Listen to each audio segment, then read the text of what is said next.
There we go. I forgot to hit record, so you missed the prayer, but here we go. Welcome to chapters 3 and 4, because I'm not going to pray again. Although, prayer is always good, but we're going to continue on. Chapters 3 and 4 today on primarily family discipleship and what that looks like in your ministries. But we are going to start here with chapter 3, which is specifically about the role of the church. Children's ministry matters. And we're like, duh, we all know that. That's why we're here. But let's dive into chapter 3 here. What did you highlight? What stuck out to you? Is there anything you disagreed with? What are your thoughts?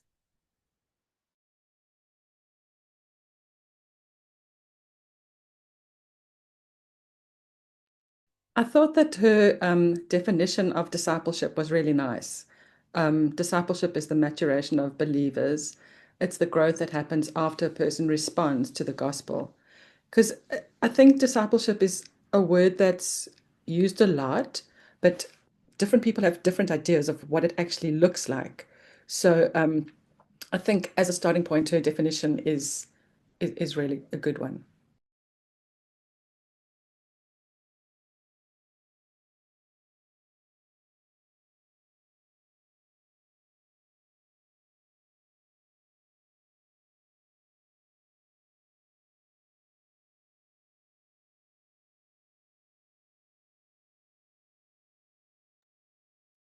I highlighted on page.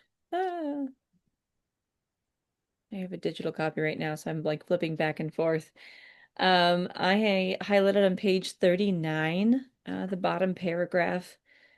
Um, if the church exists to equip believers, then children's ministry as an extension of the church has a role in equipping children as well as parents.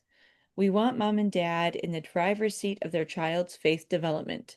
So we need to pour into parents first, but we also need to be discipling kids.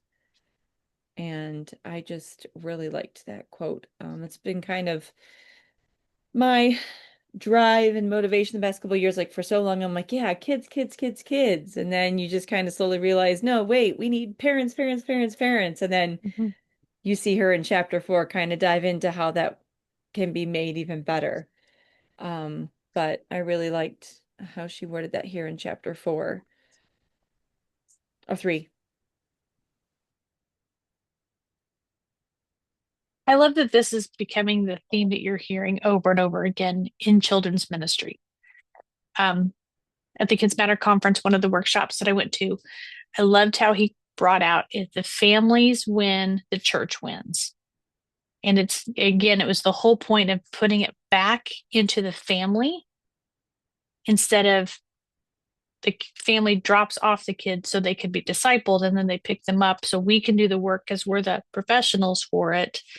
But it's really getting the focus back where it's supposed to be. And Amber really goes into that pretty hard in this chapter, that it is the families. The parents are the ones that are supposed to be the primary disciplers.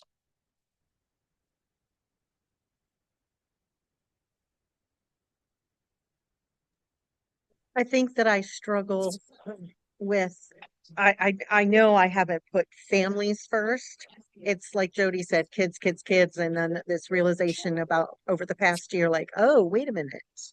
And especially with our new pastor coming.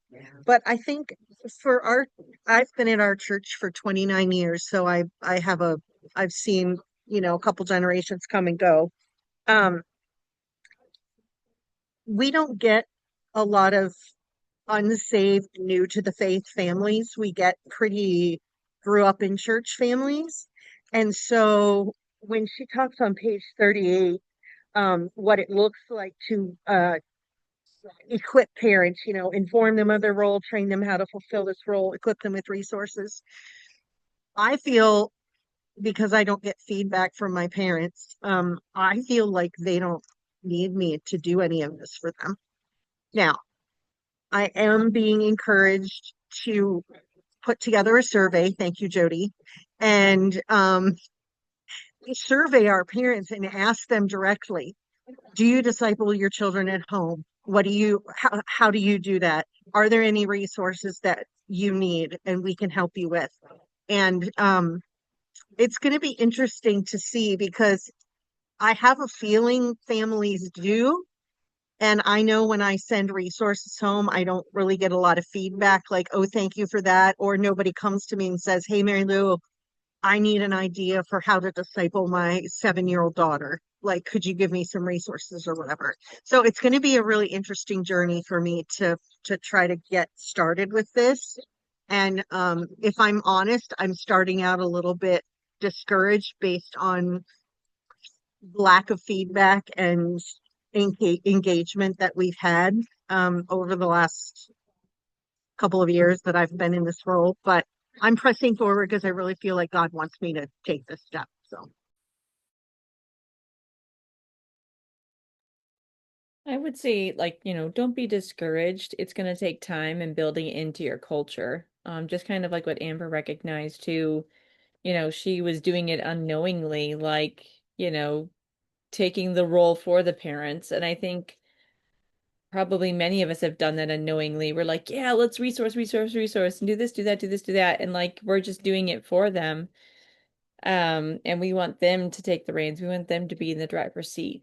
So, just start small, work your way in, build relationships, build rapport, find out what, you know, they want to see in their families discipleship wise. And I think that just what starts a conversation, even like make them realize, what do I want for my family? Where do I see my family, discipleship wise in X amount of time? I want to see us praying together faithfully daily, or I want to see us doing devotions together daily.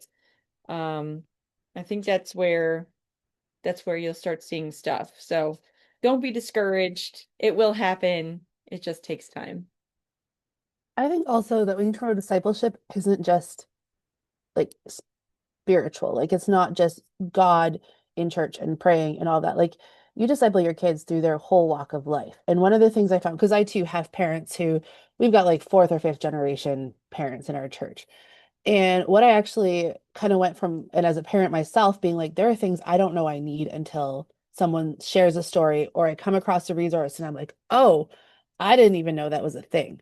Um, and so what I have found is to create spaces where parents, because sometimes it's embarrassing, especially if you go to churches where you're like, and not that your church is, but you know how church is, where you're expected to kind of put on that face, everything is good, my family life is good. And sometimes it can feel like, how do I go tell one of our pastors that our family is struggling if I'm serving, if we are a prominent family, all these different things. And so that's why I did my online. I think I've shared it with you all at least once, my online resource where I send it out to my parents. I post it in our thing being like, hey, parents, here's an online resource. I never need to know what resources you looked at. I never need to know what resources you touched on. You get to kind of keep them secret. But it also has helped just in being like preparing for all areas. Like, how do we talk about technology? That was one of our small groups approached me and said, we have kids who are struggling, families that are struggling in our group. We want to do a tech thing. But how do we spiritually disciple our children through technology? How do we spiritually disciple them through puberty and sex and dating and everything? And I think that when we look at it more in a holistic approach, our families know, we know that we're supposed to pray with our kids.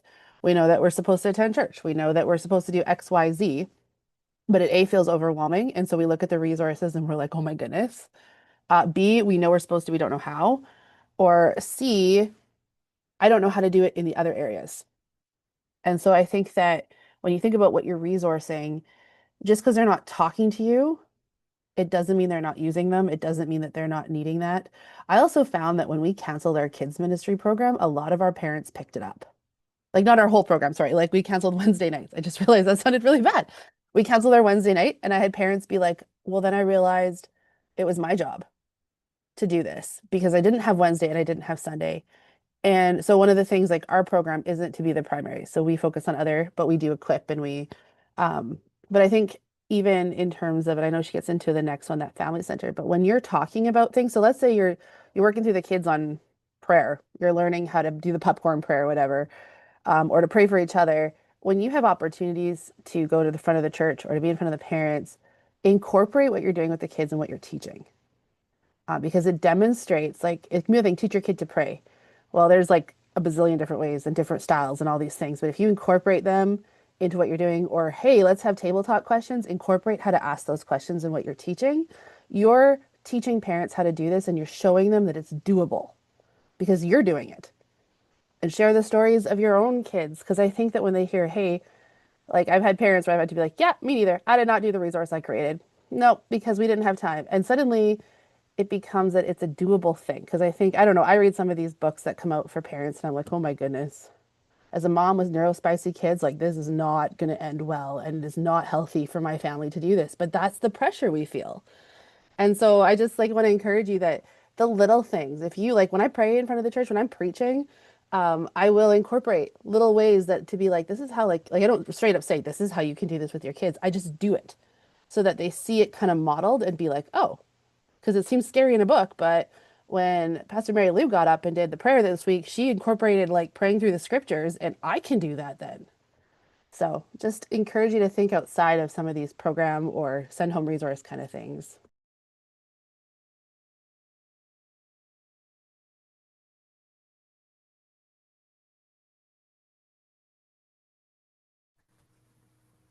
Mary Lee, we have the opposite problem. We have not problem, but issue is that a lot of the people that come to our church have never been to church. In fact, just like 2 weeks ago, I had somebody who had never been to church came in and asked me if they had to pay for us to keep their kids. So, I mean, that's kind of how fresh they are. And it's great. It's amazing. It's a blessing. But there's also you're battling that society where, I can do it myself. I don't need your help. I don't, like you were saying, Kristen, I don't want people to know my problems. So we have a parent wall that we put together this year that's got, what are we doing on Sundays? What are some references? This is the Bible that we use. But getting parents to actually walk over there, which is literally like they check in here and the parent wall is right here. I mean, it's like just not even around the corner. It's just a 90-degree turn to the right.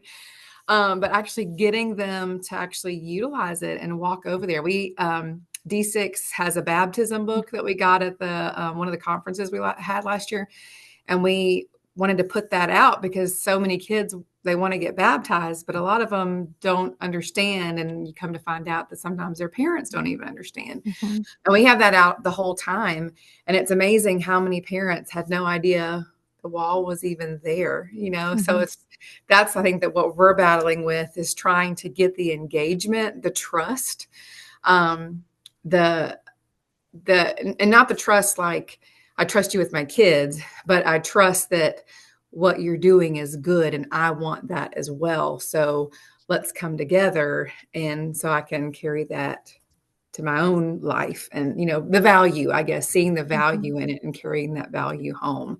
And I think that is a relationship thing. It's just unfortunately Sunday mornings are busy and crazy, and if you have a lot of kids or a lot of volunteers, you can't really have a heart-to-heart conversation with every parent that comes and picks up the kid. So it's a struggle for me. That really was like, because a lot of the things that she said, I was like, oh yeah, I do that. And then it was like, but that's not enough. And I was like, so what is it? How do we push past that barrier and get to the moment where you can pour into their lives? So that really did speak to me.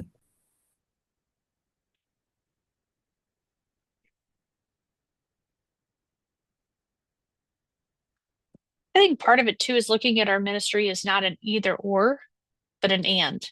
So if we can get parents and kids in the room together to do stuff, then we can model what discipleship looks like, give them opportunities to practice it right there, and then send them home with some resources that they can use that way. You know, um, so like for example, we reframed our Nerf and Nacho Night. It is no longer for just kids. That is now a family event. So the family comes together, and then the last 15 minutes is a discipleship time that the parents actually go off with their kids. And, here's the Bible that we're going to go from. So on page 39 of this Bible, in case they don't know where Genesis is, you don't put the parent on the spot, but you walk them through kind of they then go off into the Devo with their kids versus they sit and listen to someone else do it for them. But taking some of those things that we already do and just incorporating it into the family concept of it versus just a drop off for the kids. So that's kind of what we've been kind of reframing a lot of our activities. I love that idea. And I may reach out to you for some ideas on that because we have one of those coming up in the next year. We were supposed to do it this year, but we had to reschedule it, and we had a dance instead. But it really just the whole point was to try to get families together outside of church to get to know each other, to talk, and they just seemed to be like this. Right. So it was like pulling teeth to get them to come out and games and fun and stuff. And that's kind of what she talks about, is make your events with a mission and purpose. It's not just to go and have fun. There's a purpose to it. So I love that you have such a wonderful purpose and mission behind it, and you're executing that, not just we'd like to, but you're actually executing it well. I actually did it with our VBS this summer. I canceled it the regular way, and we did our entire summer ministry that way. We call them party with the parents. Like that's what they're always called. And then my little tagline is we play together so we can pray together, So it's been fun. Catching on slowly, but catching on. So does anybody have any advice for this type of ministry, but like we have a bus ministry, and like last night I had more kids come from the bus ministry than the kids that come with like their families, and the parents of the kids that come on the bus like are not involved at all, and they won't be. Like we've got a big fall fest next week that's got free everything, food and games and candy and all kinds of stuff, and my kids on the bus said, well, we won't be able to come because our parents won't bring us, like even to something like that. So we know they're not going to come to like anything, that's just in our gym, like, and we've tried, we've invited them to things, we offer free meals, like all this stuff. And I don't know how to make it a family, like very family oriented ministry when half of the families are not involved at all. I love bus ministry. I used to do bus ministry back at one of the churches I used to go to, but we struggled with the same thing. Is like the parents, they send their kids off to church, and then that's kind of it. Like outside of that, it's so hard to establish relationships with them unless and this is a full job in and of itself, is you establishing like you being intentional and building relationships with them outside of pick up and drop off on Sunday mornings. You know what I Right. Well, and mean? they don't even pick up and drop off because they come on the bus. So Well, like we no. literally don't see them.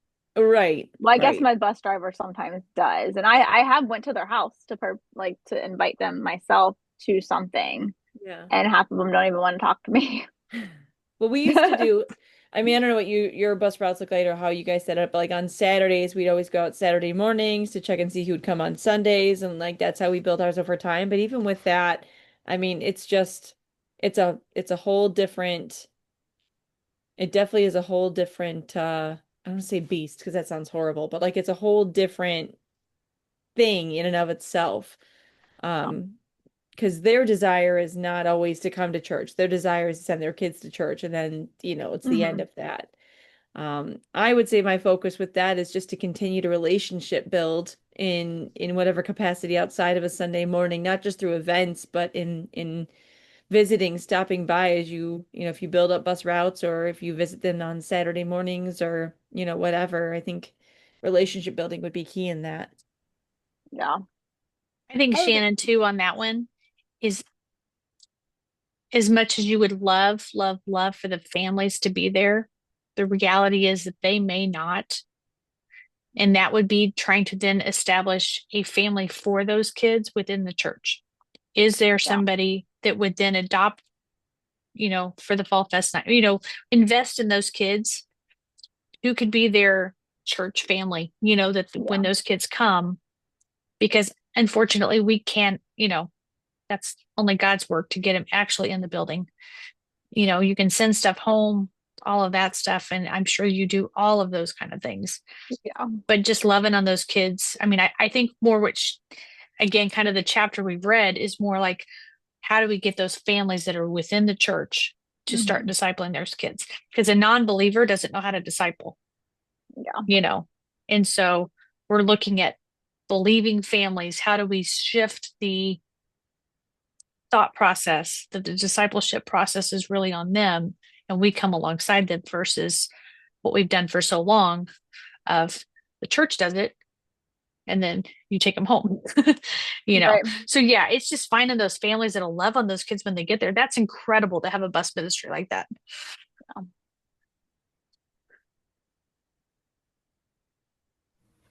I don't know if this would help at all, but our church does, we have Servolution.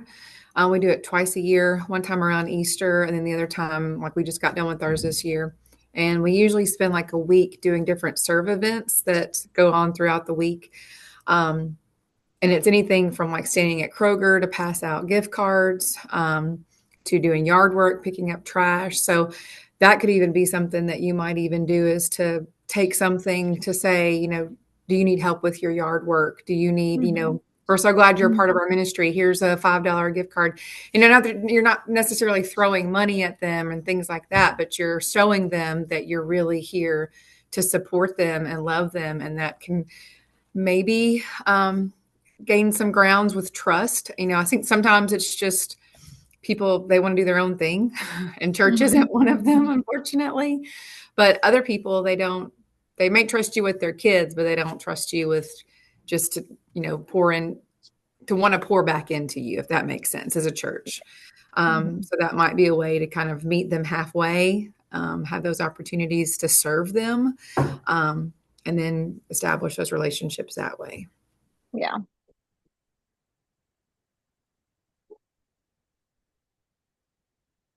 So I have a question. This is kind of in a way the opposite of what we were just talking about, but as I'm hearing most of you guys, I hear most of you are parents, and something that we actually a few months ago were talking within our team was how can we disciple like our elementary age students of tr that kind of transitioning to like middle school, or if you don't have a middle school ministry, uh, like transitioning them to go upstairs.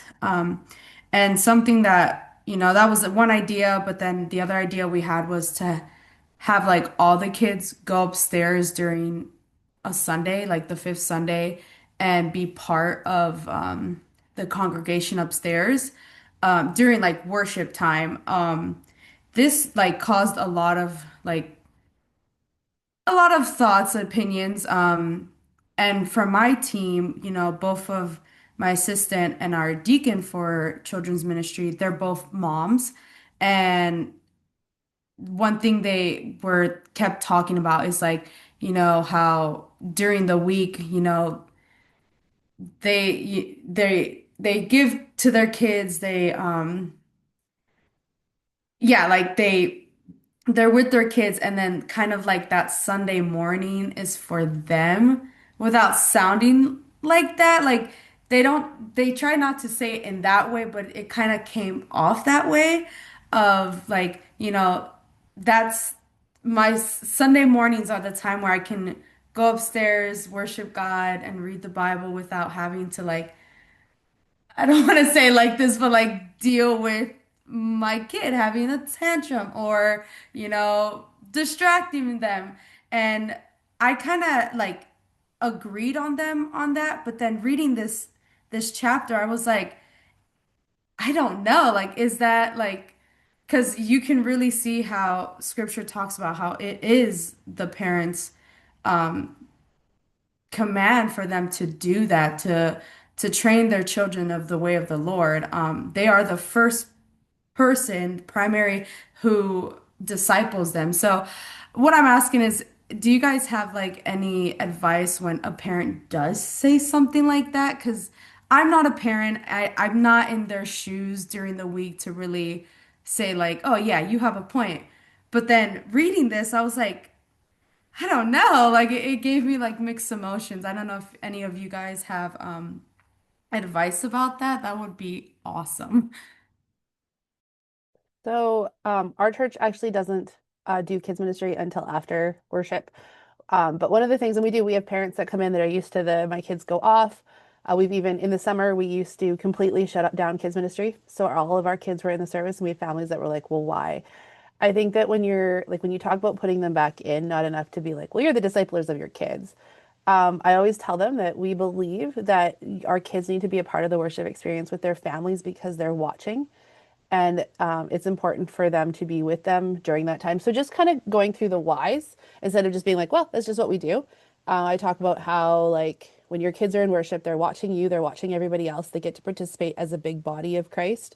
Our kids are also in service during communion because we believe it's important for them to partake in church uh, traditions and church things that are happening. So whether it's baptisms, communion, all sorts of things, we find ways to incorporate that.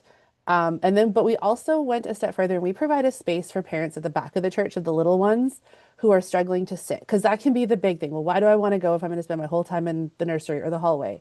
So I call it my last ditch effort. It's called the parenting corner in real life, but that's kind of how I put it is you have one last stop before you're out of the service. So you and your family can still be a part of this service, the worship time, but kind of how you frame it in terms of the conversation, because it can feel very daunting. I had a parent come up to me after about a month being like, this was really hard to begin with, but it's actually really been really good. And it helps to teach our kids what church is for. Because when all they do is they go from they get to church, they go into kids ministry, and then suddenly they're in sixth grade and we're like, now you need to sit. And they're like, what in the world? But it helps to kind of incorporate like this is what it's like to be a part of the family. They get to be seen and known as part of the church body because now they're sitting in the service with you. And so there's a lot of different reasons you'd have to figure out what your whys were as to why, other than just, well, you're the discipler, so you got to do it. Because really, kids want to sing those high energy songs.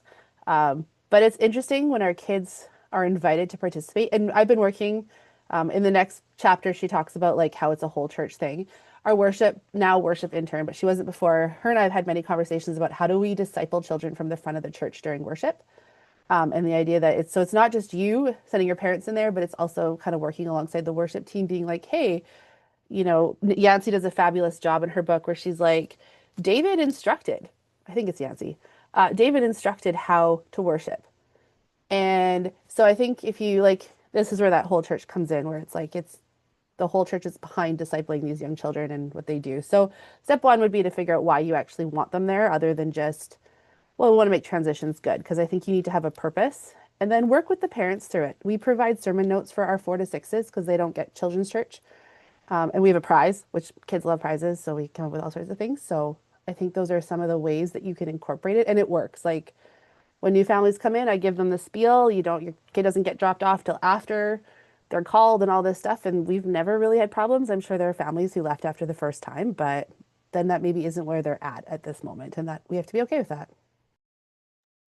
I think too, when you have pastoral support from the pulpit, it's a really awesome thing too.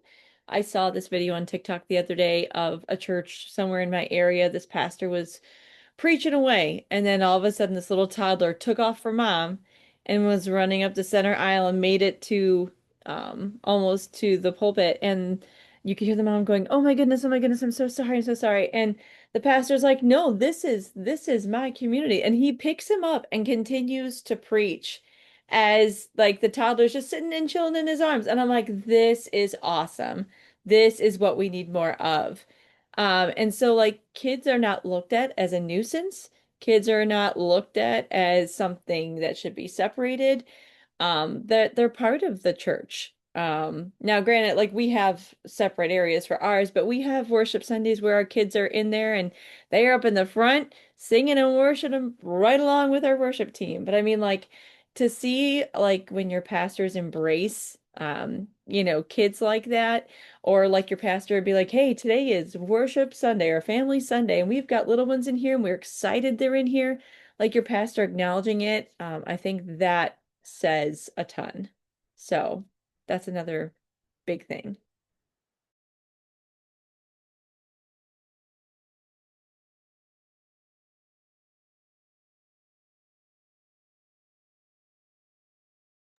Thank you. We That have was so we good. have family worship services the first Sunday of every month. So I feel like it's great because like I think the parents would complain if it was every single week, but it's also more than just like a couple, it's more than just like the fifth Sunday, which only happens like 4 times a year. And it's really good. Everybody's like used to it by now, you know, like the our regular families at least. And the kids usually get to maybe help like hold something at communion, or they go up and read scripture, or even do the prayer sometimes. So just different ways to like include them in it, and it's really good. And it's a little break for like our some of our volunteers and me. I get to go to service that day.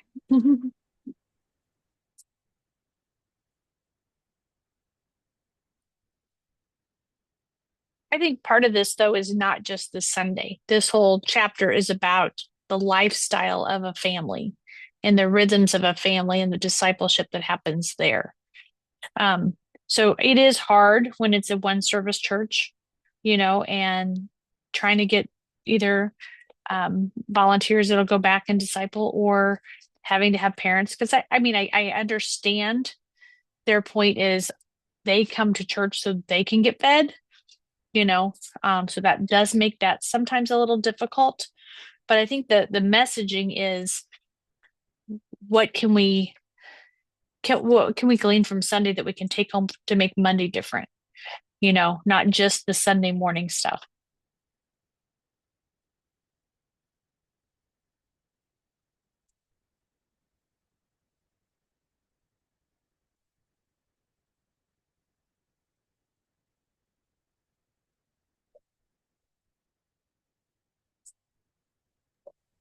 Well, let's move on to chapter 4, which I think we kind of been going back and forth between both chapters, which is fine, because I think this has been a really good discussion. But chapter 4 talks about, oops, I went too far. Chapters 4 is Family First Kid Ministry, equipping parents to disciple. So let's share about what we highlighted, what we really liked. Was there something you disliked? And maybe we'll get to the questions, but if not, that's okay because we've got good dialogue going here. So tell me what you thought. Well, I had to laugh because at the top of page 46 in the blueprint, she said, passionate family discipleship isn't birthed from gentle encouragement. And I live in Minnesota, and there's that whole Minnesota Nights thing. And I'm not originally from there. I'm from the East Coast and moved there to marry my husband 30 years ago. And I have been, in a joking way, told, Mary Lou, you're very straightforward. You're very blunt, but not rude. Just you say it like it is. You don't beat around the bush. You don't, whatever. And I just had to laugh at that because I think our approach in the past has been this, well, Deuteronomy 6 says you are the primary disciplers of your family. And so we really encourage you to do that. And here's some resources to help you. But it's like, lighting the fire, she says, I neglected taking the needed and necessary steps to light a fire under these parents. And I'm laughing because, like, oh, in my Minnesota white Midwestern culture, how am I going to light a fire under these parents that doesn't, is it too much for some of them because of my personality and the way I've been accused of being very straightforward and direct? So that made me chuckle a little bit. Mary, I'm in North Dakota, so I was right there with you when I read that part because that's exactly how we are.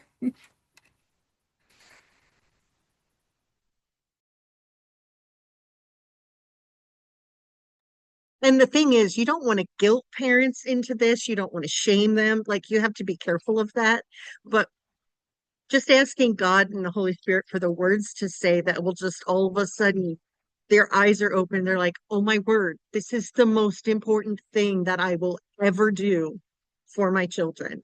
I can pick a right school, I can have them involved in community and sports things, but the most important thing I will ever do is disciple them.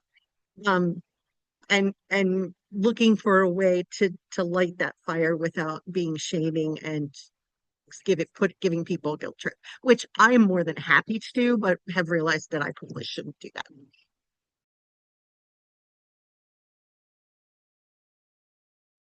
I find it I find it helpful to share stories like my own stories, so I've shared stories about my own son living in a foreign country and not knowing anybody, not having a support system, etc., etc.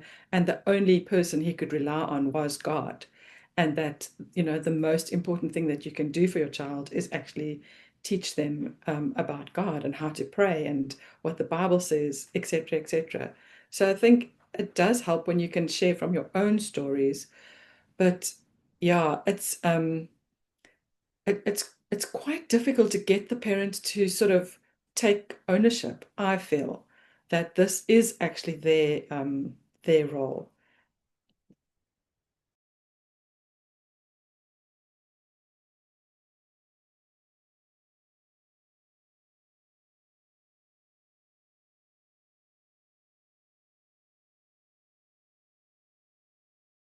Like, to be honest, when I read this chapter, I actually felt quite overwhelmed. It was like, I don't know if I want to carry on reading this book because it's a lot. I feel like, yeah, I feel like I have to be superwoman. Um, but I don't know. Maybe that's just me.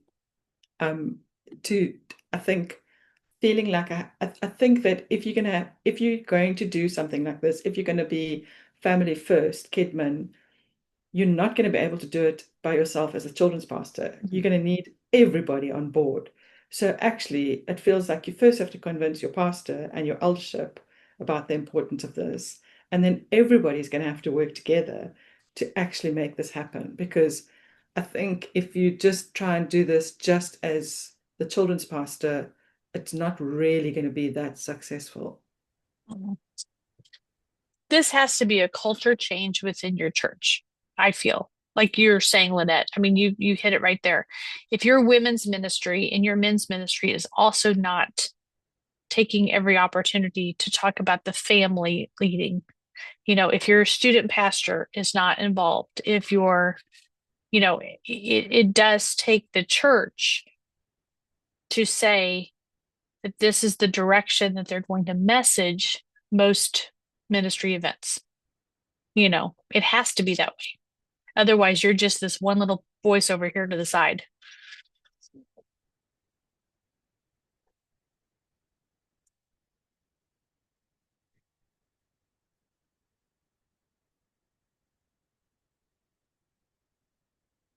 There was something that confused me in the book, but I think it's like a culture thing that in America you do things differently. So on the Kindle, it's page 55. It says, is your church creating the time and space for the entire family unit to worship together with the church body? This could be your fifth Sunday family worship, or you could change programming and not offer children's or youth program during the worship hour. But I don't know what that worship hour is. Like, I don't know what that means. Um, Change programming and not offer children's or youth program during the worship hour. The worship hour would be just like the church service, So where when you they have talk singing in the, about so when they talk about worship, they don't mean singing, they mean like the whole service. yeah, yep. Okay, okay, okay. So, okay. I To think me, sometimes worship is it singing. can be just the worship too, though, because I know our old church that we came to, I think Kristen was saying that same thing that we used to do, that we didn't start children activities until worship was done. So, you have your beginning that might take 15, 20 minutes, singing 3 or 4 songs as a congregation. And then after that, they would release the children to go to children's church. Some churches, they stay in the whole time, but others, they're at least in for worship. And then, of course, during the sermon time, because things can go way over their heads, then they would release them to a more age appropriate time to listen to stories that they could relate to.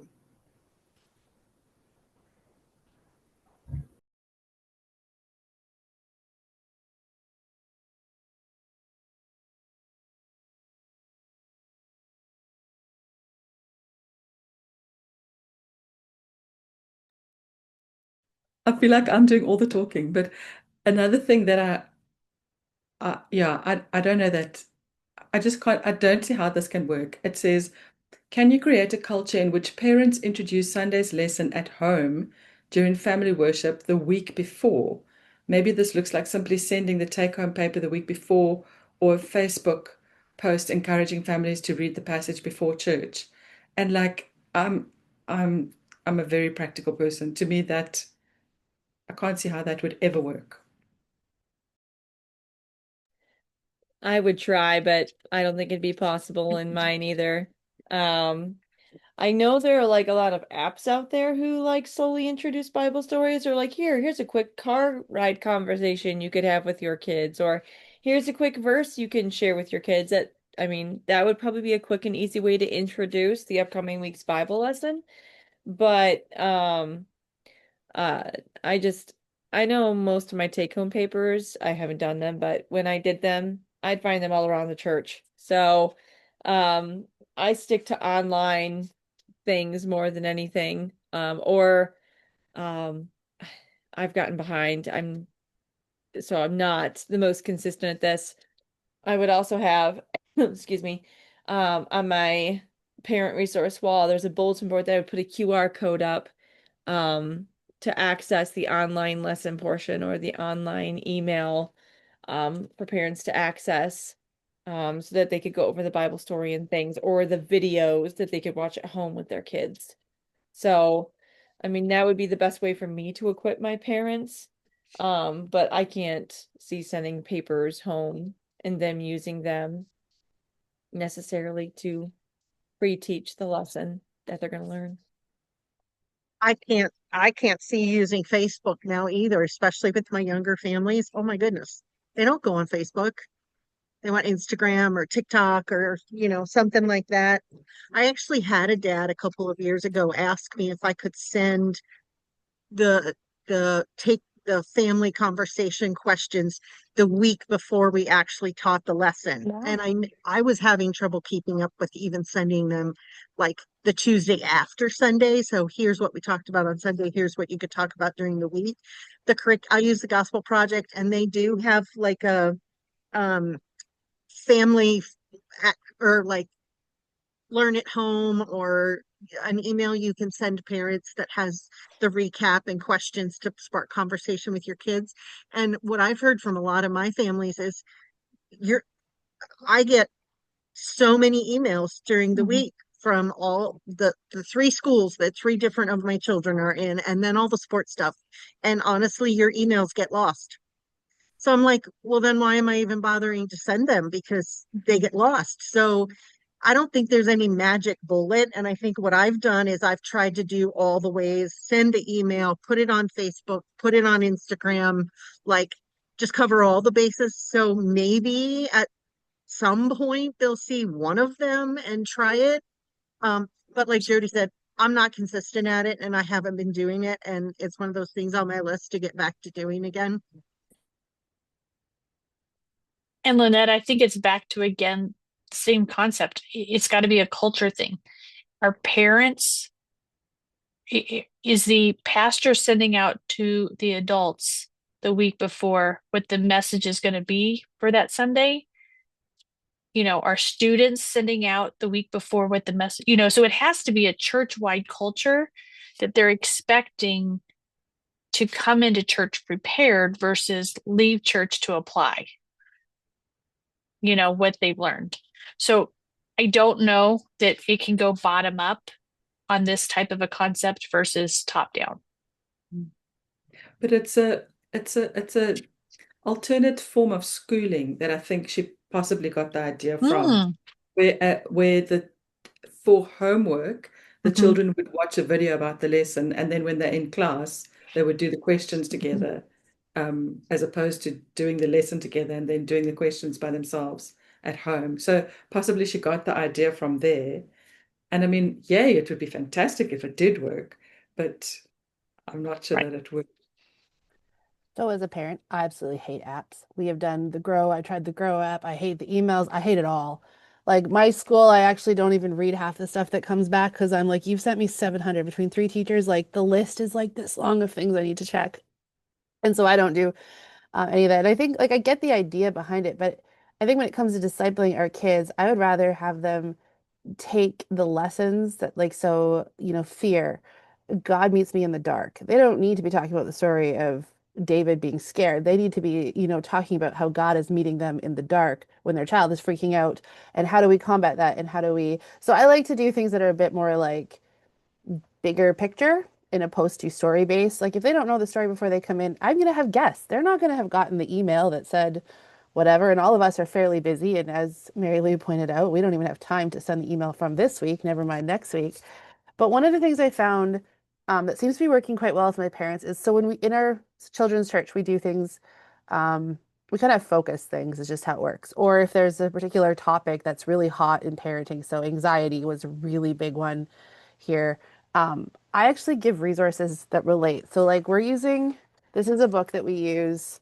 It's teaching spiritual disciplines for children. So, we actually use this during Sunday mornings. And so, this is our giveaway this month. We give away a monthly, so I'm like, hey, we use this in kids ministry. The stuff is usable. It doesn't take 40 hours at home for you to prep and prepare. If I can do it in 10 minutes with your kids on a Sunday morning with, I guess not just yours. I've got like 10, 15 kids in this room. You can do it at home with your kids. And so I try to equip that way. And also when you're trying to go church wide, have your catchphrase. We've talked about this before with that catchphrase is the truth. I repeat the same things and now I talk to people and they'll be like, well, yeah, you said that a while ago. And it kind of embeds. If all you ever say, whether you're visiting the women's ministry team or you're chatting with the seniors in your church, and you kind of go back to that same idea of like you're a discipler of the next generation, it kind of starts to stick. Like, think about all the catchphrases from all the commercials that we hear on and on and on, whether it's radio or TV or whatever, they're sticking. That's why our kids want the ridiculous Stitch stuff because thanks to TV, they've made it ridiculous. But when you have your common thing, it's embedded in this is what we do. And it does help. Yes, it helps when our senior pastors are on board, but you can lead from a space of influence. And so use your influence. Say the same things. Parents are number one, but we need to support them. Every time you're up on stage, find a way to incorporate it. Yes, it gets annoying to everybody, but it actually does kind of work.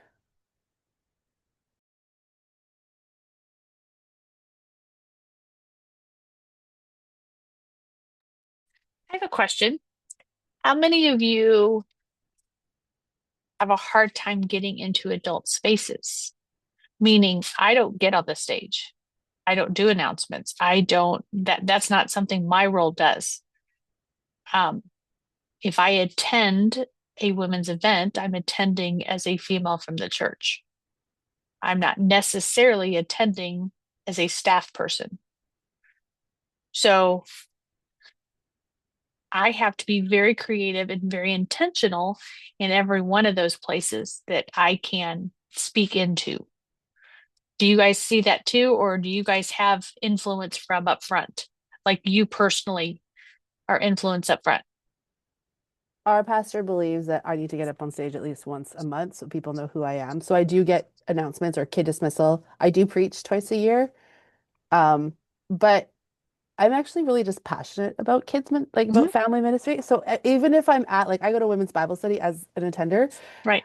but it comes up. It doesn't matter which Oh, yeah. Bible study I'm at, which church I'm at. It doesn't matter who I'm talking to. It's coming up. Right. And just I think that when we believe in something, Oh, it's just that influence, like so I think I don't have a ton, like I'm never invited to the Heritage Builders, but hey, if I have the opportunity to talk to one of them about something about kids ministry, or if they bring it up, because sometimes they're the ones who are like, so there was a kid in church and they wouldn't stop talking. And I'm like, yeah, we have a play corner. This is what the play corner is for. This is why our kids are right.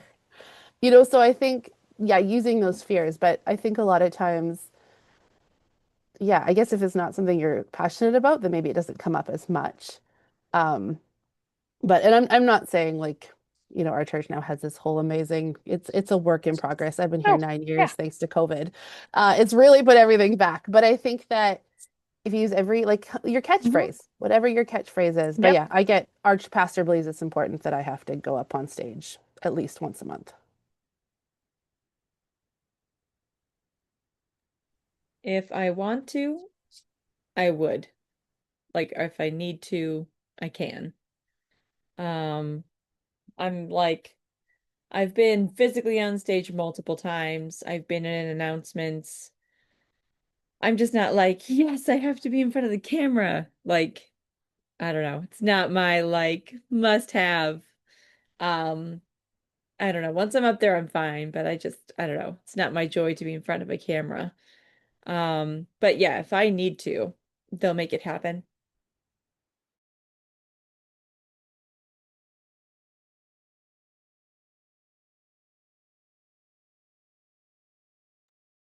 By the way, guys, I just realized it is 2:26, so we are down to 4 minutes. This has been a good conversation day, lots of good things. So, last 4 minutes, what are your thoughts?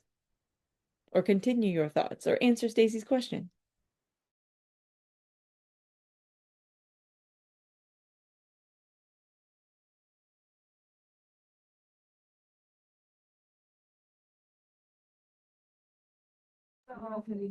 Okay, not that I recommend this, but we're seeing a higher interest from our congregation in kids ministry because unfortunately this summer our adult wing space was flooded after a major storm had come through.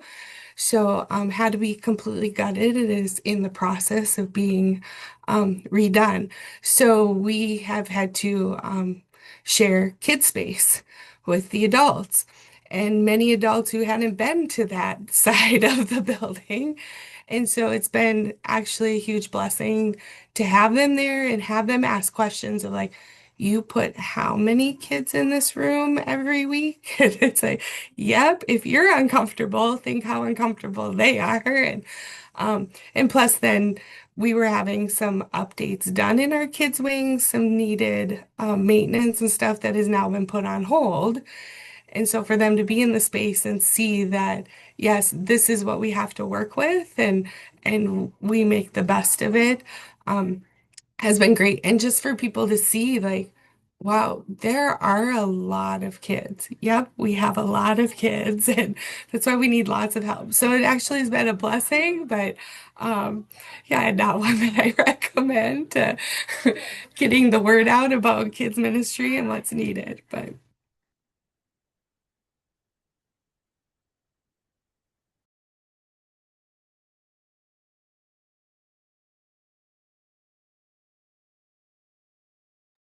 Well, outside the flooding, I'm glad people got the opportunity to see what you're working with and how you've been working with it.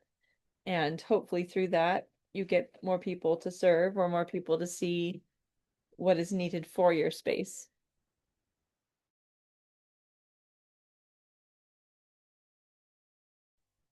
Jody, I did this is totally off topic, but your stuffed Grinch on the shelf right behind you, if you sit still in just the right space, it looks like you have a huge Grinch hat on. This it's so funny the whole time we've been talking.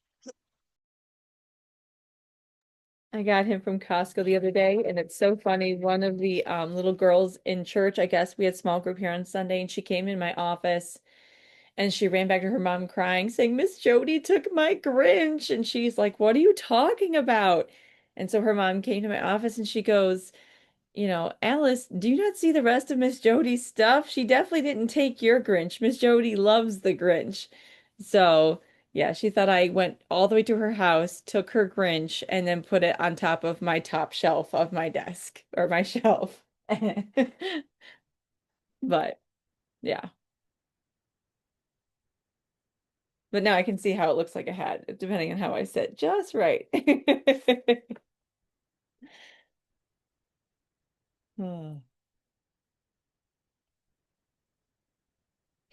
I did have Christmas music playing earlier today too. Slightly obsessed. Oh. Anyways, any other thoughts, guys, here before we close on chapter 3 and 4?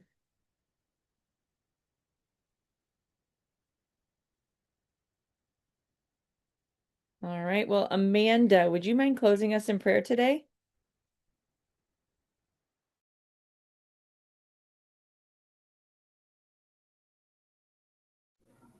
Sure. Sorry. I was having computer issues for a minute. So sorry.